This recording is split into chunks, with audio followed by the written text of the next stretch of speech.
구독, 좋아요, 알람 설정 부탁드립니다.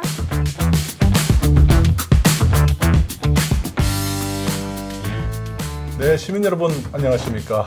여러분의 알 권리 지킴이 박대영입니다. 오늘 이 자리에는 전공도사, 전공공개청구의 도사님이 나오셨습니다. 전진환 소장님 나오셨습니다. 네, 안녕하세요. 여러분의 알 권리들 지켜드립니다. 전공도사 전진환입니다. 네, 그리고 여러분의 눈높이 요정 예은입니다. 네. 안녕하세요. 여러분의 눈높이 요정 전예은입니다. 네.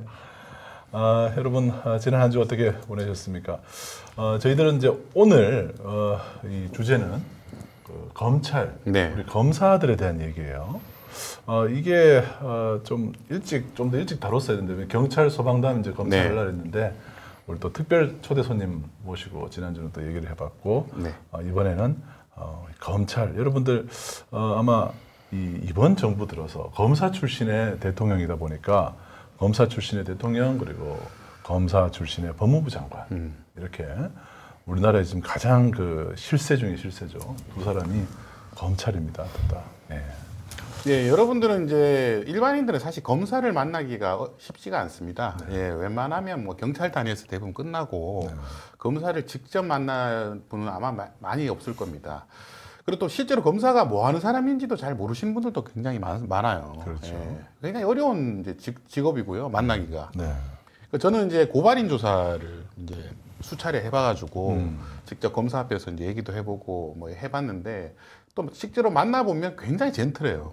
예, 일단 엘리트들이잖아요. 예, 사법연수원이나 이런 데서 공부를 굉장히 잘했던 분들이기 때문에 예, 얼굴도 뭐 아주 깨끗하고 그래서 하지만 이분들이 갑자기 이렇게 권력의 이렇게 편에 섰을 때 얼마나 무서운지 뭐 그런 위험성에 대해서 오늘 좀 말씀을 좀 드리려고 합니다. 이 검찰의 검자가 그 부수 획수가 칼검자가 들어가 있어요. 네, 맞아요. 그냥 이제 이 검자가 칼검하고도 어떻게 또 네. 음도도 같고 네. 그러다 보니까 우리가 칼잡이라는 얘기를 많이 해요. 검사들을. 네, 실제로 뭐 칼을 휘두르는 것보다 더 무섭죠, 솔직히 말하면. 왜냐하면 칼이야 뭐 한번 베면 그냥 뭐 병원 가면 되는데 검사들은 한 사람의 어떤 인생을 그냥 좌지우지할 수 있잖아요. 그렇죠. 예, 수년 동안 이렇게 감옥이라는 곳에 넣을 수 있고 그 다음에 어떤 그 사람의 전과를 남게 하고 인생 자체가 바뀌어요. 검사를 잘못 만나면. 네, 그래서 사람들이 그런 이제 공포심이 있기 때문에 검찰이라고 하면 굉장히 무서워하죠. 네. 예, 여러분들 검사실 한번 가보시면 이렇게 그 포승줄에 묶여가지고 오시는 분들이 있거든요. 살벌합니다. 분위기가 장난이 아니에요. 예, 가봤더니 제가 고발인 조사 받으러 갔는데 들어가 보신 적은 없으신 거죠? 저는 없습니다. 검사들이 저를 무서워했죠. 예. 검사들이 왜냐면 고발을 했으니까. 예, 시민단체 출신이기 때문에 저한테 말 잘못하면 또 막 밖에서 제가 떠들까봐 굉장히 극진하게 예우를 받았던 기억이 납니다. 예. 예전에 제가 그 우연히 이제 판사분하고 같이 식사를 하는데 그분이 제일 무서워하는 사자가 있대요. 네. 당사자. 당사자를 제일 무서워한답니다. 여러분 참고하십시오. 여러분들 당사자가 되어 보시면 검사 판사들이 무서워합니다. 고통을 당할까 하겠다 하셨잖아요. 자, 그러면 이제 오늘 우선 헌법 얘기부터 좀 해볼까요? 네. 그 헌법 제12조를 보시면 예, 체포, 구속, 압수 또는 수색을 할 때에는 적법한 절차에 따라 이게 중요하죠. 검사의 신청에 의하여 법관이 발부한 영장을 제시해야 된다. 예. 여기서 이제 중요한 주체는 검사죠. 예. 경찰이 아니고 검사네요. 예, 검사가 합니다. 경찰은 검사한테 요청을 하는 거고요. 그렇죠. 검사가 신청을 하고 그다음에 판사가 발부를 하는 것이죠. 예. 흔히 이제 저기 이제 헌법에 저렇게 돼 있는데 아마 형사소송법에 조금 이제 표현이 경찰은 신청하고 검찰은 청구하고 법관은 발부하는. 이렇게 용어를 이렇게 씁니다.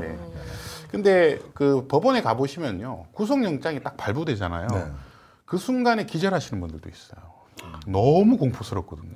예, 한번 생각해 보시죠. 그냥 일반 멀쩡한 옷 입고 왔다가 갑자기 수갑 차고 법정에서 바로 그 자리에서 바로 교도관한테 바로 잡혀가는 거예요. 제가 본 것 같아요. 그 법원 주차장에 이제 들어가실 것 같으신 분들은 장기 주차 신청하고 가시라고 현수막이 붙어 있었던 것 같아요. 그래서 뭐 제주에도 이제 시위하시다가 구속되신 분들이 몇 분 계셨는데 그 제가 물어봤어요. 나중에 출소하고 나서 그때 느낌이 어땠냐고 그랬더니 그냥 그 자리에서 앞이 이렇게 깜깜해진다고 그래요. 예, 실제로 기절할 수 있다고. 그렇게 자기도 어떻게 그날 첫날에 어떻게 잠을 잤는지도 기억이 잘 안 나는데. 그날이 1일인 거예요, 예, 그러면? 너무 충격을 징역 받아가지고. 1일? 예. 그래서 이 사람이 구속돼 본다는 거 이거 굉장한 정말 엄청난 압박이 이제 다시 돌아오는 겁니다. 자, 그리고 16조는 이제 국민의 기본권에 대한 얘기네요. 네. 그 우리 박대웅 이사장님도 얼마 전에 압수수색 당했어요. 모든 국민은 주거의 자유를 침해받지 않아야 한다. 예, 주거에 대한 압수나 수색을 할 때에는 검사의 신청에 의하여 법관이 발부한 영장을 제시해야 된다. 네. 모든 국민은 사생활의 비밀과 자유를 침해받지 아니한다. 통신의 비밀을 침해받지 아니한다. 여러분 이게 잘 생각해 보시면 요즘에 주거의 자유도 되게 중요하지만 압수수색 영장 딱 받아서 가장 먼저 하는 게 핸드폰 압수하는 거예요. 휴대폰. 이게 이 안에 모든 게 다 들어있거든요. 그렇죠. 여러분들 그때 그 자기의 어떤 휴대폰을 뺏겼을 때의 그 충격, 거기에 뭐가 나올지 모르는 거예요. 그렇죠. 내가 뭘 검색해 봤는지도 모르고. 그래서 그 뺏겨보신 분들은 그냥 뭐 잠도 못 자고 그냥 노심초사하는 겁니다. 근데 우리 법무부 장관님께서 선례를 만들어 주셔가지고 이거를 뭐 안 열릴 뭐라고요? 핸드폰을 뭐 안 털릴 선례를. 근데 헌법적 기본권이라고. 근데 일반인들이 그렇게 하셨다가는 큰일 납니다. 선례를 만들어 주셨는데도요? 아니에요. 그 검사한테 그렇게 했다가는 잘못하면 그냥 독박으로 그냥 그 검사한테 그거 이제 검사한테 잘못 보면 이제 소위 말해 찍힌다고 그러는데 찍히는 순간 형량이 다 높아져요. 그리고 엄청난 보복을 당하게 됩니다. 그래서 일반인들은 감히 핸드폰 그 자물쇠 채워가지고 제출하는 그런 거는 일반 시민들한테는 할 수 없는 일입니다. 그건 사실. 아무튼 그 한동훈 장관이 이 핸드폰을 아이폰으로 쓰면서 또 비번까지 걸어서 제출하면은 죄를 피할 수 있다, 처벌을 피할 수 있다라는 선례를 보여줘서 아마 이제 시민언론도 탐사의 기자도 한번 그렇게 제출을 지금 해놓은 상태예요. 그 기자의 깡이니까 가능한 거죠. 일반인들은 일반 피해자들은 그렇게 하셨다가는 큰일 난다는 말씀을 제가 꼭 드리고 싶습니다. 참 그 법은 만인 앞에서만 만인에게만 평등하다. 맞습니다. 만인에게 평등한 게 아니라 진짜 1만 명한테만 평등하게. 만 명한테만 평등. 1만 명한테만 평등한 것 같아요. 그런 그 참 냉소적인 얘기까지 있습니다. 자, 그리고 다음은 이 살인의 추억이라는 화성 연쇄 살인 사건 얘기네요. 이 사건은 이제 우리나라에서 가장 이제 최악의 이제 이게 수사와 판결이었어요. 한 사람을 이렇게 살인범으로 모셔가지고 이게 이렇게 몰아가지고 이분이 이제 이름이 윤석열이라는 분이죠. 20년 6개월을 사셨습니다. 그러니까 너무 억울한 것 같아요. 한 사람의 인생이 20년 4분의 1 살인 80까지 산다고 하면 이 4분의 1을 깜빵에 보낸 겁니다. 무기징역으로. 그건 지나간 세월을 어떻게 보상받아요? 딸이 뭐 어렸을 때 들어가셨는데 지금 시집 가서 아기도 낳았다고 하더라고요. 근데 어색해서 보지를 못하신다고 했던 것 같아요. 그래서 진실과 화해위원회에서 보면 이 사건에 대해서 이제 언급한 게 있습니다. 경찰이 행한 행위는 직권남용, 불법 체포, 폭행, 피의사실 공표, 공문서 위조 등에 해당하며 이를 담당 검사에도 직무유기를 적용할 수 있다. 이제 이런 얘기를 했는데 생각해 보시면 이분이 다리를 한쪽을 약간 이게 절르는 이렇게 불편하신 장애인인데 이분 담장이 그 흔들리는 담장을 뛰어넘고 넘어갔다고. 이거는 누구나 봐도 불가능하다는 일을 그때 알 수 있었어요. 근데 이분이 교육도 제대로 안 받고 당시에 나이가 너무 어렸기 때문에 두들겨 맞고 자백서를 쓸 때까지 특히 경찰서에 잡아둔 게 아니거든요. 여관에다가 잡아놓고 계속 팼다는 거예요. 그래서 자기도 모르게 더 이상 이게 자기가 그 시키는 대로 안 하면 맞아 죽겠다는 생각을 해가지고 썼다는 겁니다. 저 같아도 이러나 저러나 이렇게 죽나 저렇게 죽나 뭐 그럴 것 같아요. 근데 그 당시에는 경찰들이 그런 행위를 많이 했었어요. 고문도 하고 뭐 이렇게 했는데 이 경찰하고 검사는 다른 게 뭐냐면 검사는 피의자들의 인권을 보호해야 되는 그 직무적 그 특징이 있거든요. 그리고 또 앉아보면 이 사람이 진범인지 아닌지 대충 보면 안단 말입니다. 자백을 강요받았는지 안 하는지 딱 보면 알 수 있는데 이 사람이 아무런 힘이 없었잖아요. 변호사를 또 선임하지도 못했고 또 나이도 너무 어렸고 검사도 귀찮으니까 그냥 경찰이 올린 그대로 그냥 이렇게 기소를 한 거예요. 그리고 판사들도 그냥 그거 보고 판결까지 한 겁니다. 무기징역까지. 근데 말이 되나요? 진짜 진범은 그럼 다니고 있는 거죠? 돌아다니고 아니죠. 있는 거죠? 이제 진범은 이춘재라고. 근데 감옥에 있었지만 감옥에 있었죠. 다른 경우라면. 맞아요. 그래서 이 사건은요, 사법 피해자 중에 우리나라의 최악의 사례입니다. 경찰, 검사, 판사들이 다 한 명도 걸르지 못하고 한 사람의 인생을 완전히 망쳐놓은 거죠. 그러게요. 근데 이걸 이 사람이 진범이 아니라는 걸 옆에서 누가 확신했냐면 교도관들이 확신했다고 그래요. 아하. 왜? 20년 동안 단 한 번도 게으름을 문제를 피우거나 일으킨 적이 뭐 그러지 않고 저런 사람이 도저히 저거는 할 수가 없다. 그래서 연쇄살인을. 예, 아니 이제 한 명은 그때는 한 명인데 명이었어요? 교도관이 그래가지고 이걸 재심 신청하자. 교도관이 이제 제안을 해가지고 예, 이게 재심이 돼서 억울하다. 이게 DNA가 나온 거 아닙니까? 당시 DNA가 다시 이제 분석을 해서 이춘재라는 게 밝혀진 거죠. 예, 제가 이거 KBS 다큐멘터리로 봤는데. 네. 아, 눈물을 너무 많이 흘렸어요. 너무 정말 그 세월을 어떻게 예, 너무 어이없는 사건이고 이 교도관 분이 인터뷰를 하는데 이 윤석열에 대해서 얘기를 하는데 정말 교도관에서 너무 천사 같았대요. 예, 그래서 참 억울한 이게 사람들.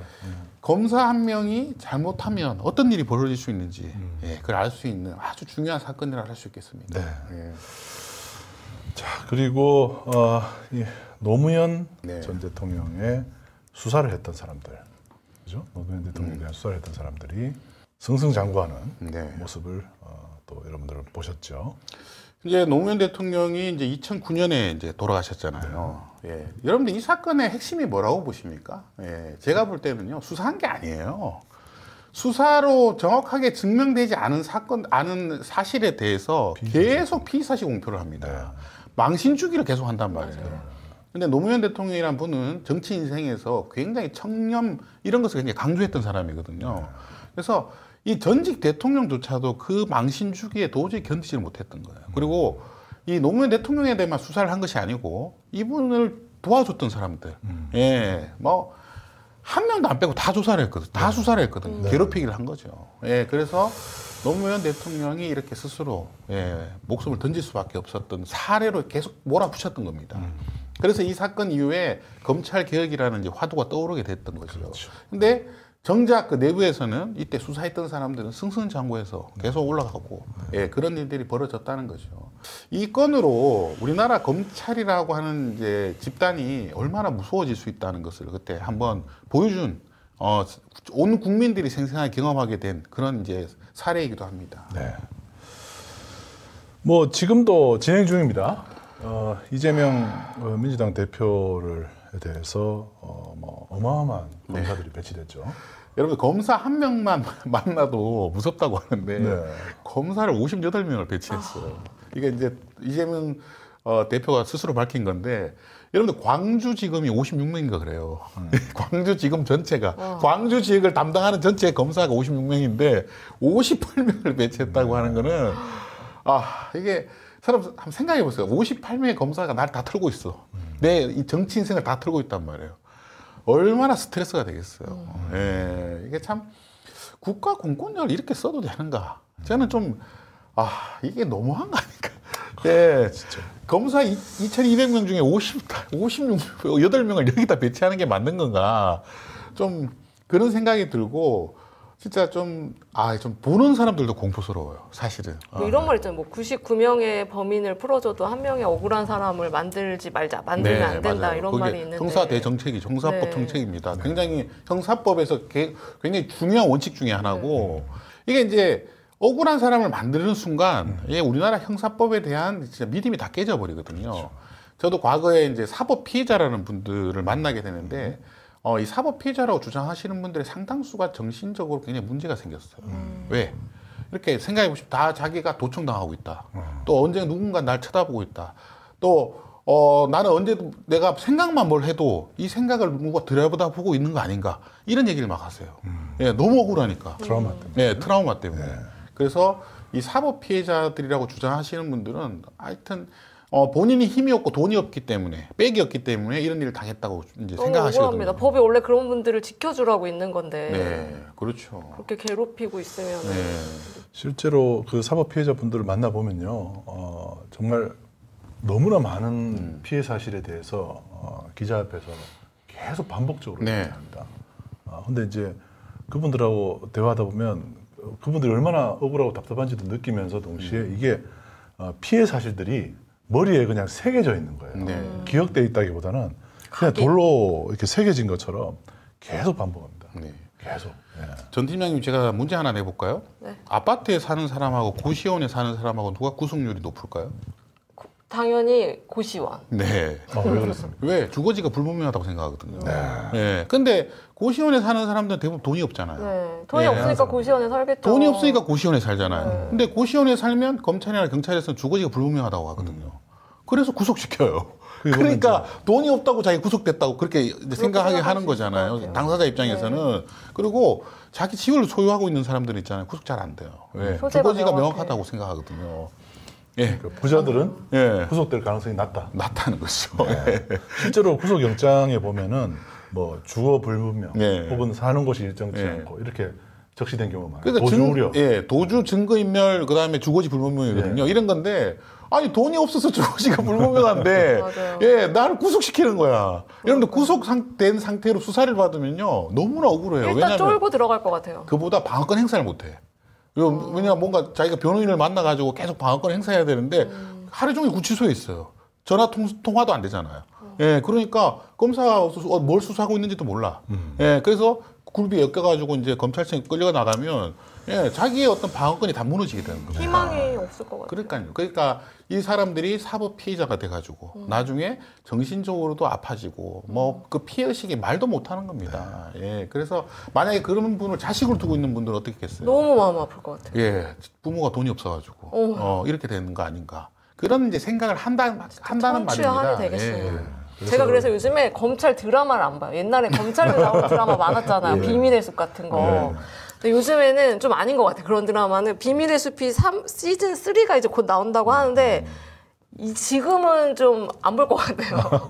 검찰에 대한 좀 생각이 좀 달라져가지고. 비밀의 숲 2가 이제 형사소송법 개정안 때문에 네. 예, 경찰하고 검찰하고 네, 이제 맞아요. 싸움 때문에 나오는 거잖아요. 네. 자, 그 다음에 이태원 참사 때 검사들이 마약 부검을 하겠다고 네. 한동훈 장관이 얘기한 거죠. 이게 뭐 한동훈 장관은 아니고 일단 이제 그 대검에서는 부인하고 있습니다. 예, 대검 본인들이 부인하고. 이제 지시한 건 아니라고. 근데 이제 유가족들의 이제 주장에 따르면 이제 그 마약 부검을 해보자. 억울함을 푸시기 위해서라도 그런 얘기를 했다는 거예요. 한동훈 장관이 그 얘기를 했습니다. 예. 그리고 실제로 3명한테 했다는 겁니다. 네네. 예. 근데 지금 마약은 전혀 나오지 않았고. 예.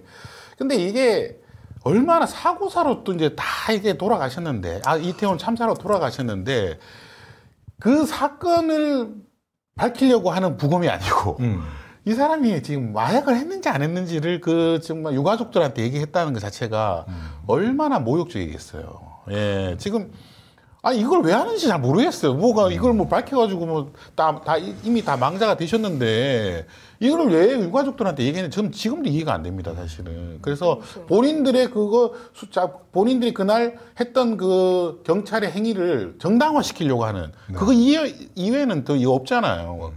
그러니까 유가족들이 이것 때문에 지금 엄청난 반발을 하고 있거든요. 그렇죠. 예. 이거는 정말 좀 돌아가신 분들에 대한 예의가 아니에요. 그렇죠. 그리고 실제로 사실도 아니었고요. 예, 이게 이제 유튜브에서 무슨 노란 사탕을 먹어가지고 막 그랬다, 막 그런 얘기들이 하도 떠돌아다니니까 이제 사실이 아닌 걸로 예, 다 사실이 아닙니다. 다 아닙니다. 지금 보수 소위 말하는 극우 유튜버들이 이런 것에 대해서 너무 많이 퍼뜨리고 있거든요. 제가 이 기사를 보고 이제 다른 걸 또 찾아보니까 이걸 보고 이제 기자들이 법무부 장관 한동훈 장관님한테 물어봤더니 네. 이 기사가 이게 이렇게 하는 게 맞냐, 수사를 이렇게 하는 게 맞냐 그랬더니 우리 한동훈 법무부 장관님께서 절차상 아무 문제가 없다고 하셨다고 합니다. 참 그것도 참 절차적으로 문제를 삼는 게 아니잖아요. 그렇죠. 예, 여러분들 이게 지금 참사라고 하는 거는요. 일단 참사라는 말이 붙었다는 것은 지금 공권력이 제대로 뭔가를 하지 않았다는 뜻이에요. 그 공권력의 지금 핵심 수장이 지금 법무부 장관이잖아요. 예, 법무부 장관, 행안부 장관이잖아요. 그러면 유가족들에 대한 예의를 갖추고, 예, 그래야죠.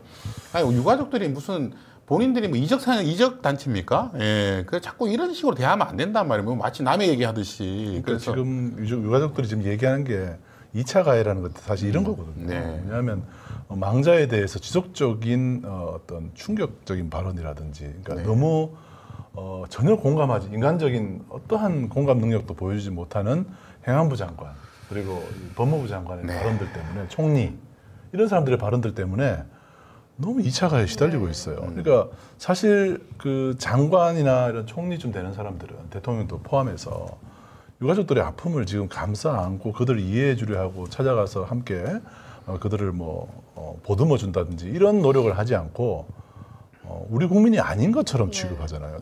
결국 사람이 아닌 것처럼 취급하고 있습니다, 심지어. 그래서 그런 거에 대해서 심각한 2차 가해를 시달리고 있고 최근에 또 고등학생이 결국에는 스스로 목숨을 끊었던 이런 사실, 이런 사건까지 벌어진다는 것은 이 참사가 2차 가해에 의해서 또 다른 희생자가 나오고 있다. 저희는 그렇게 판단하고 있습니다. 그 학생이 지금 댓글 악플 때문에 너무 힘들어했다는 거죠. 그 악플이 왜 달렸겠습니까?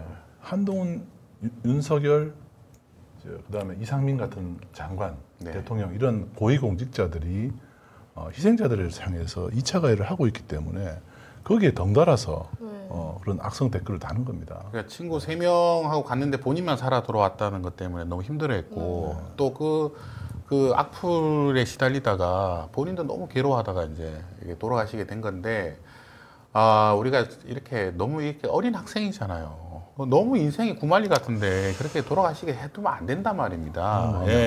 우리가 제발 좀 이성을 차려가지고 지금이라도 유가족들을 보듬어야지 자꾸 유가족들에 대해서 자꾸 그런 얘기 모욕하는 얘기를 하면 안 됩니다. 이태원 참사 희생자분들은 3번 돌아가신 것 같아요. 이태원에서 한 번, 공권력에 의해 한 번, 미디어에 의해서 한 번. 맞습니다. 이런 한을 어떻게 책임지려고 이렇게 하는지 모르겠습니다. 자, 그리고 권성동 의원이 또 2차 가해에 또 선두에 서 있습니다. 이분은 왜 이러시는지 잘 모르겠어요. 이 사람이 또 검사 출신입니다. 참. 이태원 유족협회 횡령수단으로 악용될 수도. 이게 이게 말입니까? 막걸리입니까? 이게 무슨 말입니까? 지금? 어이가 없네요. 그러니까 저희가 이분도 검사 출신이기 때문에 제가 이제 이런 공감 능력이 공감 능력이 떨어지고 있어요. 계속.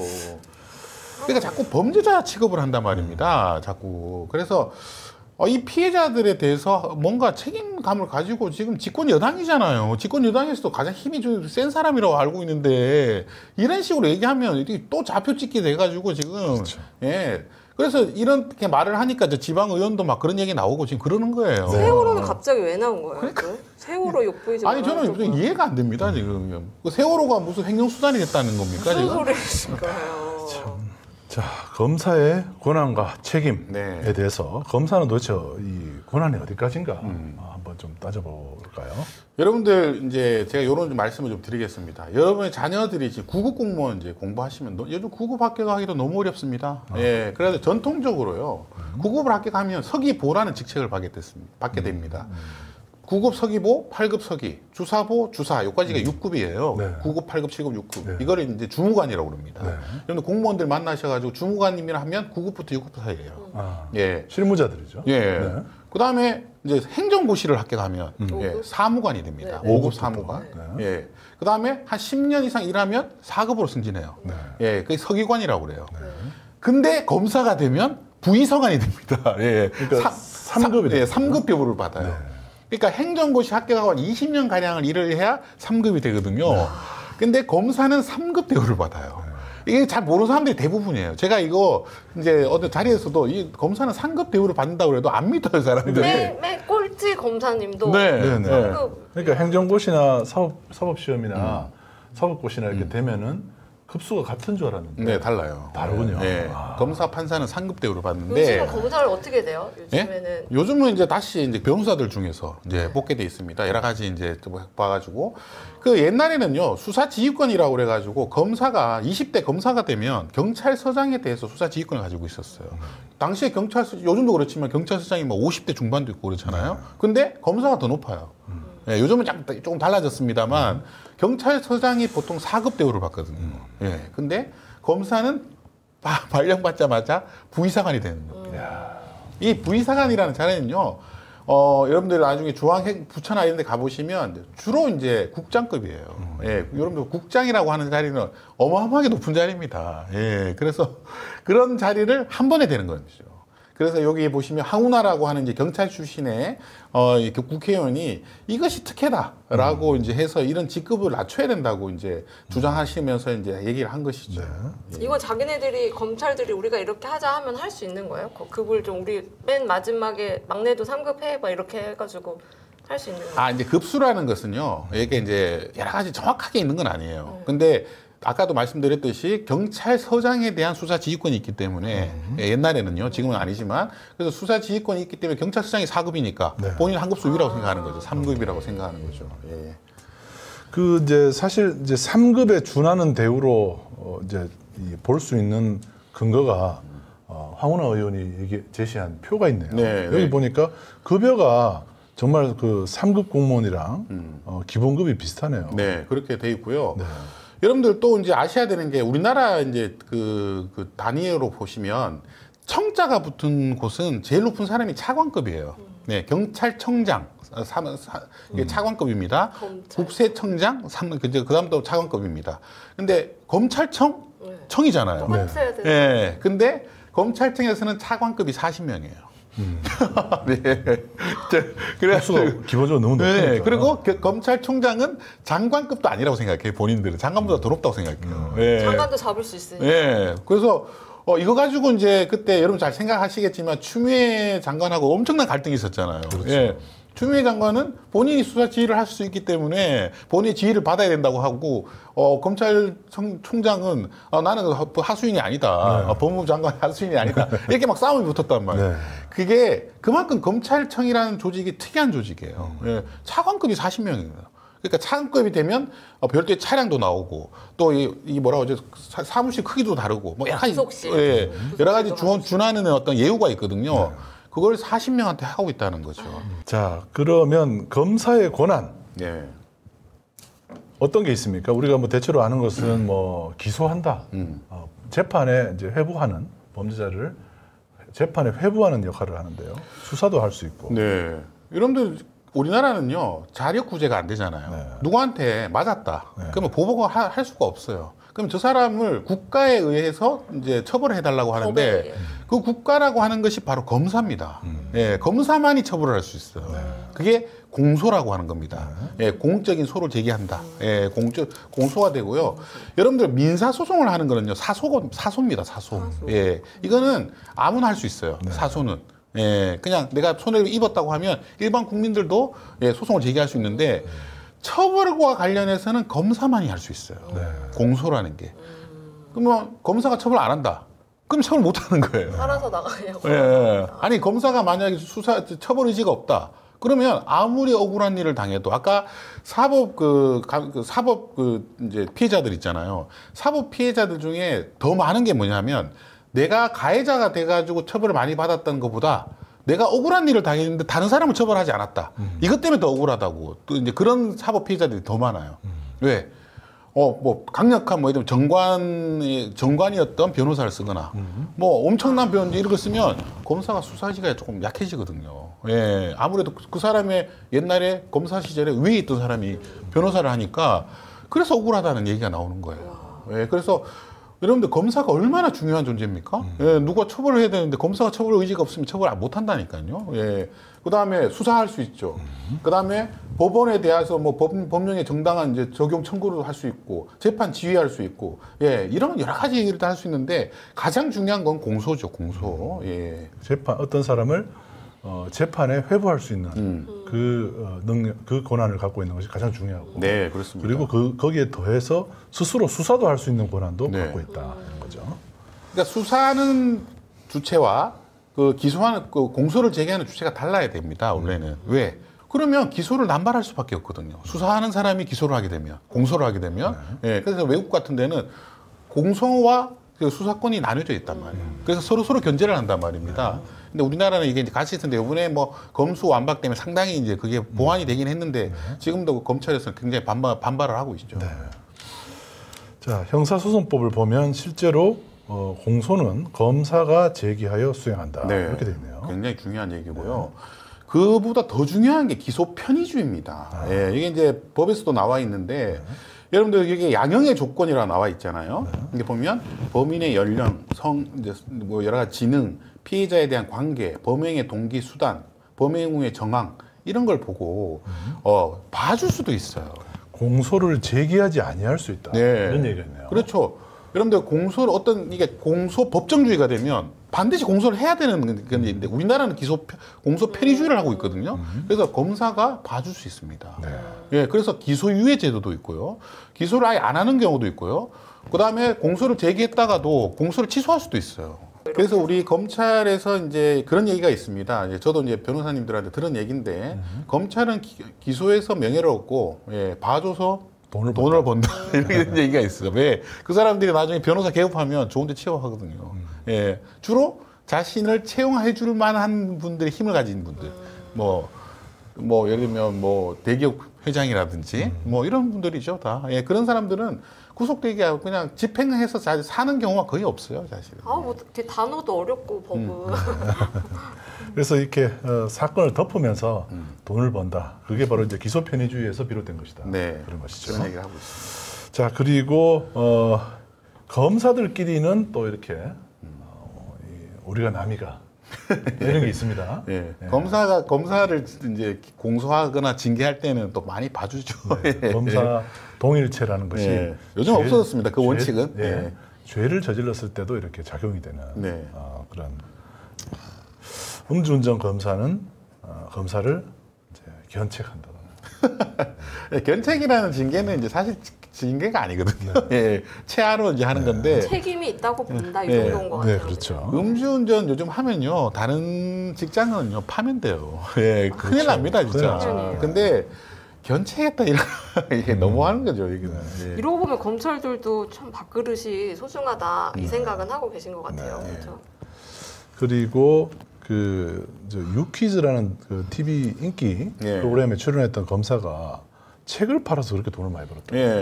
근데 이분이 이제 저도 이제 그 프로그램을 봤거든요. 아니 추리 소설을 쓰시는 거예요. 그래가지고 야 되게 신기하다.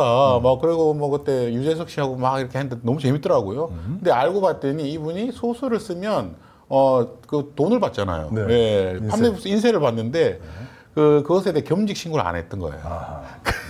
공무원은 무조건 해야 되죠. 겸직 신고해야 돼요. 그래서 이분이 감봉 1개월에 이제 징계를 받았어요. 그래가지고 사표를 냈다고 그러더라고요. 그래서 이게 이제 아니 TV에 나오면 다 알 텐데 그거 다 볼 텐데 그거를 나와서 그렇게 자랑하는데 왜 겸직 신고를 안 했지? 좀 이상하기도 하고 신기하기도 하고. 사실 그 겸직 신고나 이런 그 부수입 요즘 유튜브 하는 또 직장인들 중에 유튜브 하는 사람들 있잖아요. 그런 사람들도 사실 수입이 꽤 짭짤하거든요. 근데 그런 사람들도 공무원들 특히 이제 공직자들은 웬만하면 다 신고를 해야 됩니다. 겸직 신고를. 요번에 이제 그 이문정 검사라는 분 이름도 비슷하죠. 이제 이문정 검사라는 분이 또 책을 내가지고 책이 소위 말해 대박이 났습니다. 그래서 인세를 1억 넘게 받으셨는데 이걸 요번에 이제 다 기부하셨죠. 소위 말해서 그래서 1억 이상 기부하시는 분들은 아너스 클럽이라는 데 거기 가입하셨어요. 이분은 또 겸직 신고까지 다 하셨고 좋은 사례입니다. 그 사람들은.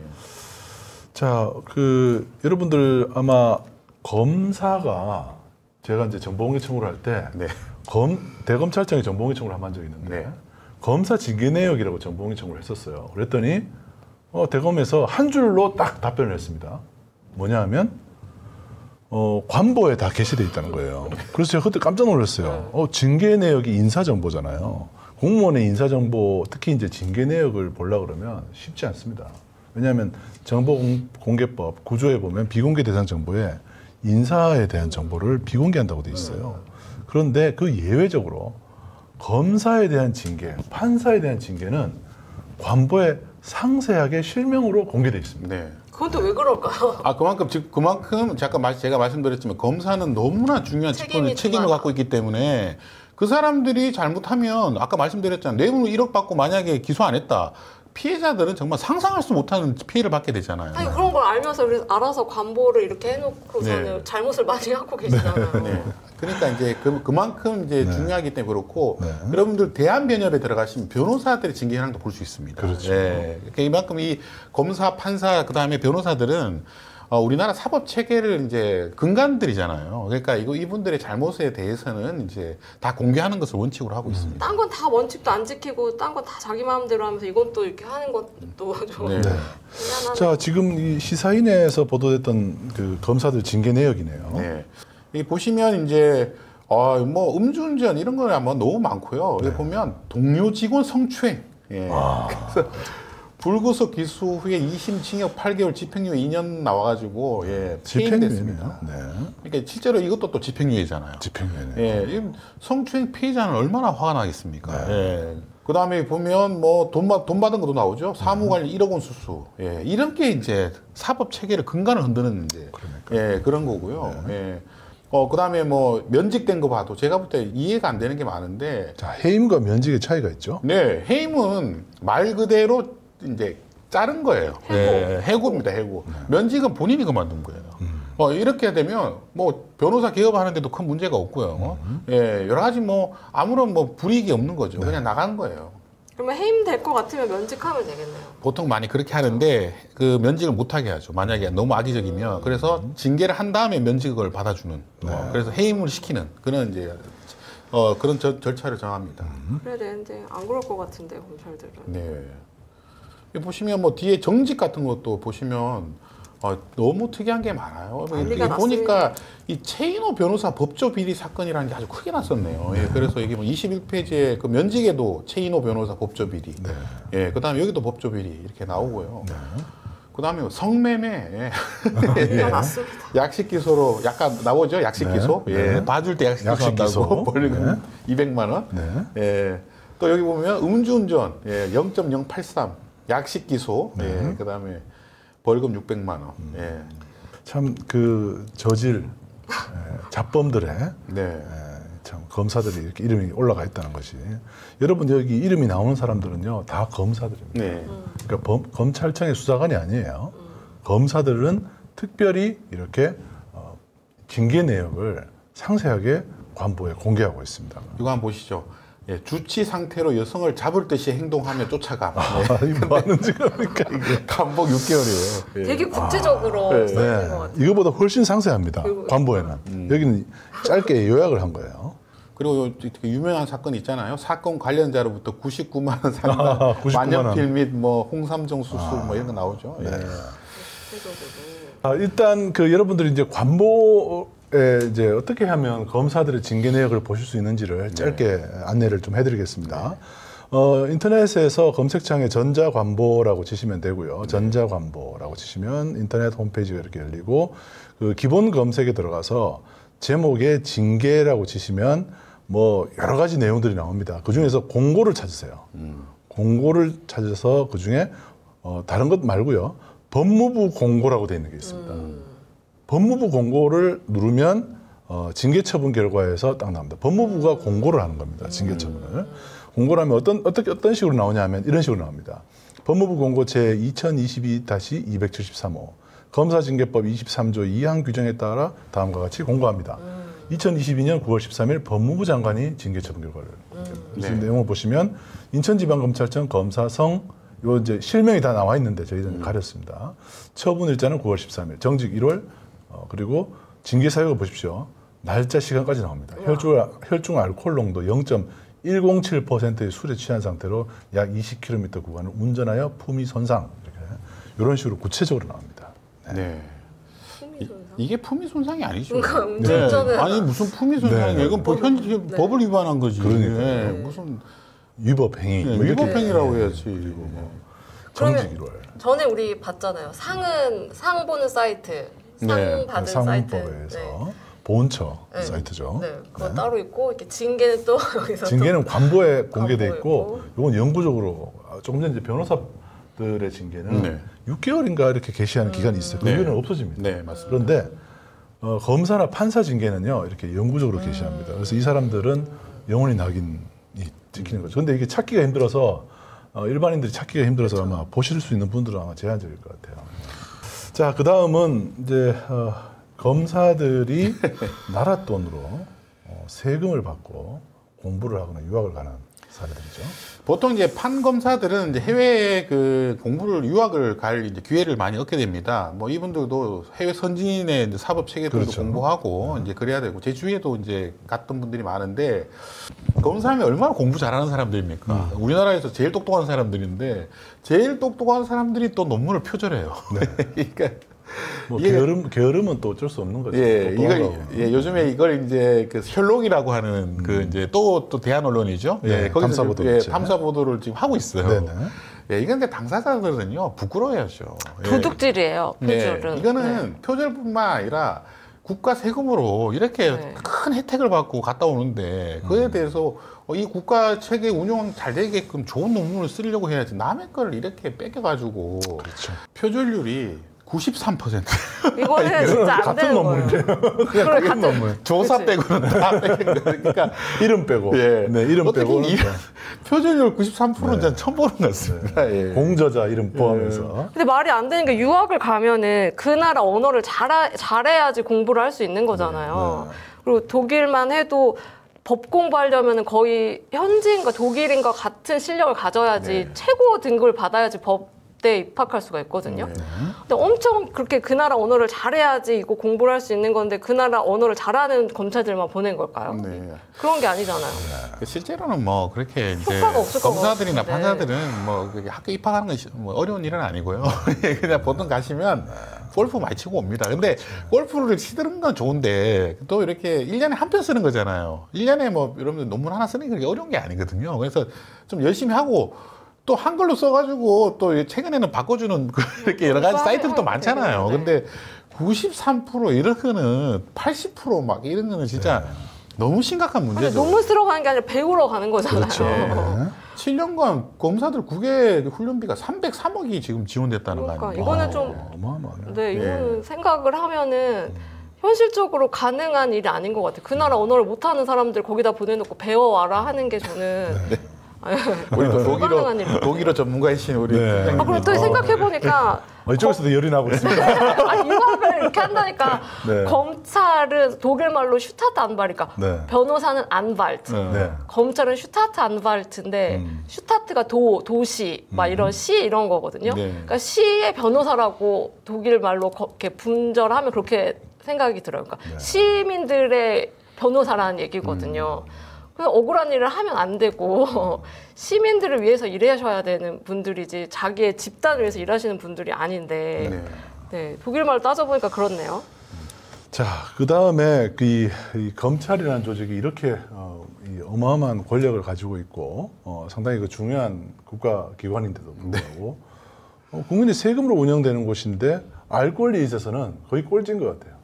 제가 이제 정보공개 평가 이렇게 위원으로 이제 좀 해보면 항상 미흡이라는 데가 있는데 하나가 이제 뭐 외교부 쪽하고 하나 검찰이에요. 네. 근데 검찰이 또 미흡이 여기 보면 이게 정보공개 미흡이라는 건 아예 정보공개 제도 자체에 대한 이해도가 하나도 없다는 뜻이거든요.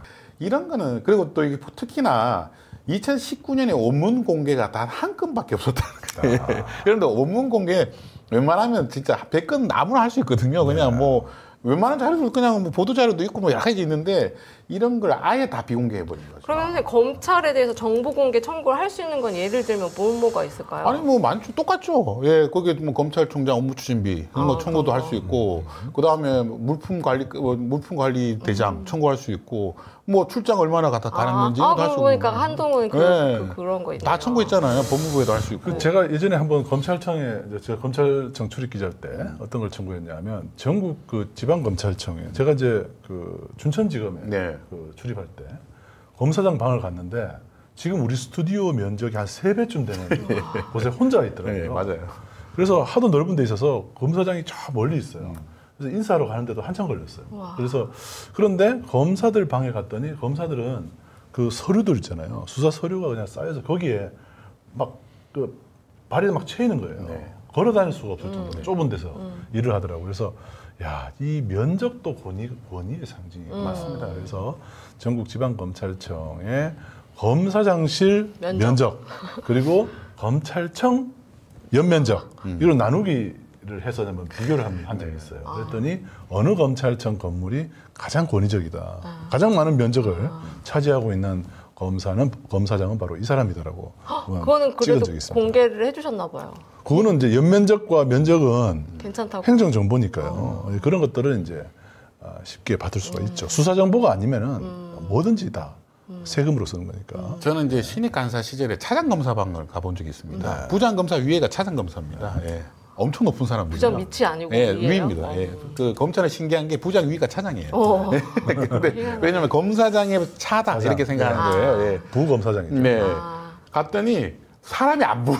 너무 넓어가지고. 예. 저도 근데 느꼈어요. 알고 봤더니 진짜 사람이 없었어요. 그 밑에서 뭐 TV 보고 계셨던 것 같아요. 그때 벌떡 일하는데 한참 걸어갔던 것 같아요. 굉장히 예. 그래가지고 옛날에 뭐 중국 왕들이 그렇다고 했는데 막 문을 몇 개를 열어야 되고. 안에 보면 기본적으로 검사장 방에 딱 들어가면 소파에 앉는 이 소파 회의탁이 예. 테이블이 있고 이쪽은 이제 또 그냥 테이블 회의를 할 수 있는 공간이 2개나 있고 검사장은 또 어마어마하게 큰 책상에 왕처럼 앉아 있어요.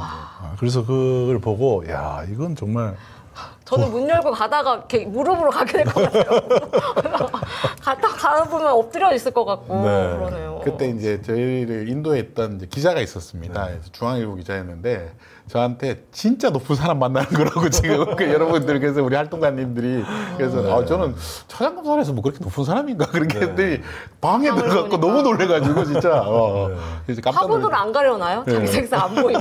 그렇지는 깜짝 않으신가요? 놀랐습니다. 진짜 깜짝 놀랐어요. 네, 하여튼 어떤 여러분들이 정보공개 청구를 할 수 있는 검찰청에 상대로 정보공개 청구를 할 수 있는 것은 거기도 행정기관이니까 행정기관들이 할 수 있는 것들은 다 청구를 예를 들면 초과근무수당이라든지 뭐 이런 것들. 근데 공개를 이렇게 안 했다. 0.2%. 근데 거의 안 한다는 거죠, 이 사람들이. 네. 0.2는 왜 했을까요? 그냥 안 하는 제가 볼 때 실수를 한 거예요.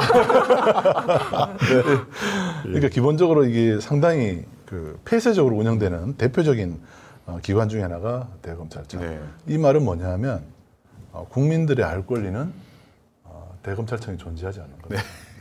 그렇게 보시면 됩니다. 네. 자, 그리고 요거는 이제 그 고발사주 사건 얘기예요. 네. 그래서 이제 조승원 씨라는 분이 이제 페이북이나 이런 걸 통해 가지고 본인의 이제 사건에 대해서 많이 얘기를 하시거든요. 근데 이분이 이제 주장하는 게 보통 9시간을 진술을 했는데 검찰에서 이제 자기가 이게 의도적으로 말하는 걸 다 삭제한 채 이상한 말만 계속 했다고 이제 이렇게 뭐 의도적으로 이렇게 사건을 흐리고 있다. 이제 그것 때문에 이제 얘가 올린 건데 여러분들 이런 경우가 가끔 있어요. 있죠, 예. 있죠. 그래가지고 여러분들이 또 혹시나 검찰청에 가서 할 때 보통은 그 다 녹음하게 돼 있습니다. 예. 그리고 또 CCTV 다 있어요. 예. 그래가지고 또 사건이 또 조사가 다 끝나고 나면 그 서면을 다 읽게 돼 있습니다. 여러분들 그거 제대로 읽지 않고 나오시면 안 돼요. 예. 오히려 조사한 시간보다 그걸 검토하는 시간이 더 길게 가져가야 돼요. 그렇죠. 예. 자기가 하지 않은 말을 했다고 하면 안 됩니다. 예. 근데 생각해 보시면 이렇게 컴퓨터로 치고 있고 여기 말하고 있단 말이에요. 근데 아하고 어가 달라요. 평소에도 그 사람에 대해 아까 좀 보복하고 싶은 마음이 있었나요? 예. 네라고 하잖아요. 그러면 이게 계획 범죄가 돼요. 이게 갑자기 문제가 커진단 말이에요. 이런 유도 신문에 빨려들 하면 안 되고 검찰에서는 말을 많이 하면 안 돼요. 예, 특히 변호사의 조력을 받는 게 굉장히 중요한데 어쨌든 가셔가지고 이런 것들이 나중에 내가 의도한 거 다르다. 그러면 이렇게 진술 영상 아예 다 원본을 다 달라고 예, 본인은 요청할 수 있거든요. 당사자는 할 수 있어요. 예, 당사자는 할 수 있습니다. 네. 그래서 정보공개 청구를 특히 이제 경찰이나 검찰 단계에서 진술했던 내용들은 당사자는 다 청구를 해서 받아볼 수가 있고요. 또 기소가 되잖아요. 그러면은 또 역시 이제 검찰에다가 요청을 해서 뭐 변호인이 직접 이제 받아낼 수도 있고 수사 기록들을 다 받을 수가 있습니다. 네. 정보공개 청구도 있고 또 실제로 열람 등사 신청이라는 게 또 있어요. 어쨌든 경찰이나 검찰에 가실 때는 변호인의 조력을 받는 게 좋습니다. 뭐 엄청 중요하다고는 들었어요. 뭐 이렇게 단어 선택이나 이런 것들을 엄청 조심해야 되고. 여러분이 가지고 있는 돈이 있다면 절대로 아껴서는 안 되는 돈이 변호인들한테 쓰는 돈이에요. 예, 왜냐 자기 생사가 다 걸려 있단 말입니다. 예, 그거 그냥 자기가 법 전문가라고 떨렁떨렁 갔다가 정말 큰일 나는 수가 있어요. 예. 그리고 제가 또 보니까 CCTV도 밥 먹으러 가고 뭐 쉴 때도 끄면 안 된다고 하더라고요.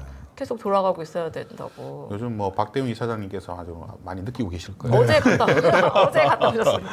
저는 이제 다음에 이제 조사를 받을 거고 이제 강진구 기자가 이제 조사를 받았는데 어제 가신 거요? 네, 어제 갔다 왔죠. 경찰서죠. 거기 이제 서울 경찰청. 네네. 거기 변호인하고 같이 가셨더라고요. 변호인이 조력을 받아서 갔습니다. 그 강진구 기자도 상당히 그 법에 해박한 분인데 자기 사건에 있어서도 변호인의 조력을 받아서 갔다 온 겁니다. 그러니까 본인은요, 자기도 모르게 흥분하게 돼 있거든요. 예, 억울함을 얘기하고 그러는데 그 억울함을 얘기하면서 이상한 얘기를 자꾸 해요. 변호사도 변호사 쓰더라고요. 네, 그래서 조심해야 됩니다. 예. 자, 그 정보공개 검찰이 수사 기록을 정보공개를 안 해서 네. 이 소송에서 계속 지고 있다는 소식이네요. 예. 오늘 지금 녹화하는 오늘 날짜에 지금 저번에 우리 초대 손님으로 왔던 우리 하승수 변호사가 예, 검찰 지금 특수활동비 예, 지금 소송 오늘 결과가 나오거든요. 예, 이렇게 지금 검찰이 계속 소송에 지금 정보공개 소송에 지금 시달리고 있는데 문제는 뭐냐면 다 지고 있단 말이에요, 자꾸. 그런데도 예. 근데 이게 지고 나면 일단 문제는 뭐냐면 이 소송 비용도 문제지만 이것을 빨리 알아야 되는 청구인들한테 피해를 주고 있는 겁니다. 예, 자꾸 이렇게 하시면 안 돼요. 예, 어차피 다 공개할 건데 소송 걸면 2, 3년 걸리잖아요. 네. 그러면 이 사람들이 알 권리는 계속 문제가 되고 있고 당사자는 계속 억울한 상태로 문제가 발생할 수 있거든요. 저는 좀 이번 기회에 검찰청에서도 좀 이 정보공개법에 대해서 대성적으로 좀 임했었으면 좋겠다는 생각이 좀 듭니다. 어떠실 것 같아요? 하승수 변호사님. 아니 뭐 승소할 것 같아요, 제 느낌에는. 예, 그래서 왜냐하면 특수활동비는 국회는 다 공개하라고 대법원에서 판결이 났잖아요. 예, 아니 아무리 그래도 대법원에서 판결한 것을 일반 지방법원에서 판결 안 내릴 수는 없죠. 예. 정보공개 청구를 하면 그렇게 안 보여주는데 예. 피의사실 공표는 또 굉장히 많이 하는 것이 또 검찰이죠. 그렇죠. 네. 자, 아이러니하죠. 이게 아이러니야. 정보공개를 청구를 하면 수사 기록을 정보공개 청구하면 안 보여줍니다. 그런데 기자들한테 흘리고 싶은 정보는 계속 얘기해요. 피의 사실이 뭐예요? 이 사람이 검찰에 불러와서 어떤 죄가 있는지에 대해서 자기들 수사를 하고 있을 거 아니에요. 수사를 하고 있다. 그게 검찰의 주장이죠, 주장. 그렇죠. 예. 이 사람이 검찰이 잘못한 볼 것 때, 같아서 수사를 하고 있다? 수사를 하고 있는 정보 중에 만약에 이 사람이 뭔가를 어디를 갔다 왔단 말이에요. 근데 그냥 갔다 왔을 뿐인데 거기 가서 뭔가 잘못을 저지른 것처럼 뭔가 이상하게 기자들한테 말을 흘린다거나 여기를 갔다 왔다라고 공표를 한다는 거기서 거죠. 돈을 받은 것 같다라는 그렇게? 얘기를 슬쩍 흘린다거나. 수사 전에도 그 노무현 대통령이 뭐 논두렁에 시계 버렸다. 그게 다 피의사실 공표예요. 네, 그게 피의사실인지도 모르겠고요. 확인되지도 않았고 확인되지도 않았고. 일방의 주장인데 검찰이 이제 이런 식으로 이제 티타임 같은 걸 해요. 티타임 같은 거 차를 한 잔씩 하면서 티타임 하자 그래요. 기자들한테. 그러면은 기자들이 와 모입니다. 그러면 이제 차장 검사가 주로 이제 검사장은 기자들하고 직접 잘 안 만나요. 그런데 차장 검사, 그 부검사장이죠. 그 사람이 만나서 이렇게 차 한잔 하면서 아 요즘 뭐 누구 정치인 뭐 아무개 정치인이 보니까 자꾸 뭐 이런 사건들이 자꾸 들어오는데 무슨 사건이 이런데 기자들이 다 수첩권에서 막 적죠. 그러면 이제 아 뭐 뇌물도 있고 뇌물요? 이러면서 이제 막 이제 적는 거죠. 그런 식으로 슬쩍슬쩍 흘려. 그러면은 의심을 받는 사실. 그렇죠. 피의 사실. 한자로 그렇죠? 항상 풀어서. 근데 이제 피의사실 공표가 꼭 나쁜 건 아니에요. 네. 왜냐하면 옛날에 뭐 재벌을 수사하거나 그렇죠. 국가의 엄청난 권력을 가지고 있는 사람들 수사할 때 영화 1988에도 나와요. 그렇죠. 예, 그거 보면 하정우가 그 기자하고 막 싸우다가 차 위에다가 그 서류를 수사 자료를 놔두고 가잖아요. 그렇죠. 그게 피의사실 공표예요. 예, 그런 거 해가지고 이제 언론에 보도가 되면 이거를 이제 검찰청 차원에서 뭉갤 수가 없단 말입니다. 그렇죠. 국민들한테 다 이제 화제가 되기 때문에 그래서 그리고 피의사실 공표도 재밌는 게 죄는 분명히 있거든요. 피의사실 공표죄라는 게 있어요. 우리나라 또 피의사실 공표를 얼마나 많이 했습니까? 처벌받은 사람 한 명도 없어요. 네. 예, 처벌 안 받고. 거의 처벌 안 받죠. 예. 피의 사실. 그래서 검찰이나 경찰이 피의사실 공표를 이게 담당 수사관들은 잘 안 할 거예요. 꼭 그 위에 보고하는 과정에서 이제 차장 검사나 검사장급에서 이제 기자들하고 이렇게 만나면서 아 오늘 뭐 식사 한번 하자 이러면서 기자들하고 모여서 술김에 자기도 모르게 흘린 것처럼 슬쩍 흘리고 이렇게 합니다. 그런 거 많습니다. 그러니까 기자들이 술에 취해서도 수첩을 항상 이렇게 탁 들고 있다가 얼른 막 적고 막 그렇게 기사를 쓰죠. 네. 그러니까 다른 정보는 공개 안 하면서 이렇게 피의 정보공개 사실. 청구하면 절대 안 보여주는 정보들을 자기가 마치 이제 뭐 이렇게 실수로 이렇게 말한 것처럼 그렇게 우연한 상황을 만드는 거죠. 그리고 무죄 추정의 원칙이란 것도 있잖아요. 그렇죠. 그건 이제 피의사실 공표죄하고는 또 상반되는 내용인데. 그거는 이제 검찰에서는 그런 주장을 뭐 그런 건 별로 의미가 없고요. 검찰은 기소하는 사람들이잖아요. 그러니까 검사는 기본적으로 유죄 추정의 원칙으로 마음속에는 아마 유죄 추정일 거예요. 근데 말로는 이제 무죄 추정이라는데 마음속으로는 모든 사람은 범죄 가능성이 있다고 생각하고 바라봅니다. 털면은 안 나오더라 먼지가. 그래서 제가 이제 우리 앞부분에 다시 얘기를 돌아가면 이태원 참사에서 사망하신 혹은 이태원 참사 희생되신 그 대부분의 희생자들을 상대로 마약 범죄자인 양 쳐다보고 있는 저 시선이 사람을 보는 시선이 기본적으로 유죄일 가능성이 높다라는 마음으로 쳐다봅니다. 네. 직업이 그렇기 때문에 제가 예전에도 한 말씀드렸지만 검사 출신들이 이제 정치를 하게 되면 그런 시각으로 자꾸 보게 됩니다. 예, 사람이 참 신기해요. 그렇게 자꾸 보게 되면 뭔가 세상을 삐딱하게 보는 거죠. 예, 시민들의 이태원 참사가 났으면 그 참사에 대해서 미안한 마음을 가지고 유족을 위로해야 되는데 쟤들은 저걸 마약 파티 하려고 했던 거 아닌가? 이런 생각을 자꾸 하게 되는 거예요. 그래서 자기도 모르게 그게 말로 나오고 그렇죠. 예, 그런 경우가 많습니다. 자, 오늘 뭐 아주 뜨거운 시간이었습니다. 검찰 이슈 자체가 워낙 그 핫한 이슈다 보니까 네. 두 분이 아주 가끔은 흥분도 하면서 오늘 흥미진진했던 시간 같습니다. 여러분들 이 강한 힘이 있을수록요 이거에 대한 견제와 감시는 필수적입니다. 그래서 정보공개 청구라든지 그리고 언론의 비판적인 그런 감시나 견제 그리고 이런 여러분들이 또 관심 또한 필요한 사안이 아닌가 싶습니다. 검찰 권력, 뭐 검사 출신 대통령 그리고 검사 출신 법무부 장관이 나라의 중요한 자리를 현재 권력을 쥐고 있죠. 그래서 국민 여러분도 이런 막대한 권력에 대한 책임감을 느낄 수 있도록 감시가 더욱 필요한 주제가 아닌가 싶습니다. 자, 오늘 끝까지 시청해주신 여러분 감사합니다. 저희들은 다음 주에도 또 새로운 주제로 찾아뵙겠습니다. 감사합니다.